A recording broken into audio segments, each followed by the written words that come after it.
Notre galaxie, la Voie lactée, est composée de centaines de milliards d'étoiles et de zones plus sombres. À première vue, ces zones semblent vides. En réalité, elles sont froides et n'émettent que très peu de lumière dans le domaine visible. En regardant de plus près avec un télescope, on peut y trouver des nébuleuses, où naissent les étoiles. On les dénomme les nuages moléculaires géants.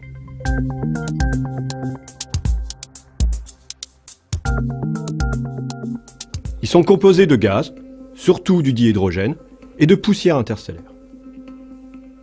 En changeant de vision, en passant du visible au domaine du rayonnement aux longueurs d'onde millimétriques, le rayonnement des poussières interstellaires est omniprésent. Passons à la vision dans l'infrarouge lointain. On se dirige vers Vela, un complexe de nuages moléculaires géants dans la constellation des Voiles. Vela est à une distance de 700 parsecs du Soleil, environ 2100 années-lumière. C'est une région de formation stellaire relativement proche de nous. Une structure apparaît plus brillante dans l'infrarouge lointain. Il s'agit du nuage moléculaire Vela C. Sa longueur est de 100 années-lumière. L'intensité de la lumière infrarouge dépend de la quantité de matière rayonnante, ici des poussières interstellaires. On peut donc traduire l'intensité lumineuse en quantité de matière exprimée en masse ou en masse volumique. Vela C a une masse équivalente à 30 000 fois celle du Soleil, pour une masse volumique très faible de l'ordre de 10 puissance moins 17 kg par mètre cube. C'est quasiment vide à l'échelle humaine.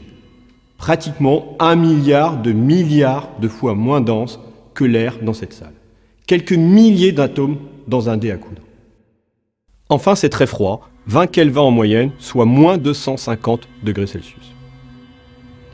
À l'intérieur du nuage, des étoiles se forment. En particulier, regardons la région RCW36. Une première génération d'étoiles se forme. Le rayonnement ultraviolet des étoiles massives chauffe le gaz à 10 000 degrés. Ceci produit une expansion du gaz et l'apparition d'une cavité. Cette cavité est entourée d'un anneau de gaz compressé résultant de l'interaction entre l'expansion du gaz chaud et le gaz moléculaire environnant. Ce processus dure près d'1 million d'années. L'amas d'étoiles au centre de la cavité comprend 350 membres. Autour de l'amas d'étoiles, des poches de gaz se sont formées. À l'intérieur d'elles, il est probable que des étoiles s'y forment à leur tour. Ce sont des cœurs préstellaires.